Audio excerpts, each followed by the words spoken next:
asked my friend if I could renovate her powder room, and without much hesitation, she said yes. She wanted me to add a little bit more character and make it a little bit more moody. First, I had to get off this mirror, and man, was it ever stuck. But you won't believe what was holding on.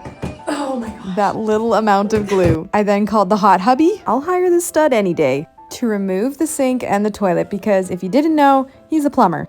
And if somebody willingly does this for a job, I'm gonna hire them to do it. Plus, he does it for free. Love you, babe. Next, we had to design the panel molding. I couldn't decide between what the sizes of the boxes were, so when sketching fails, you just tape it out. And because I'm tough as nails, actually I'm not, I decided to cut the trim outside in -40 Celsius and almost wiped out. Composite decking is very slippery in the winter. After this trim, I did move my saw inside.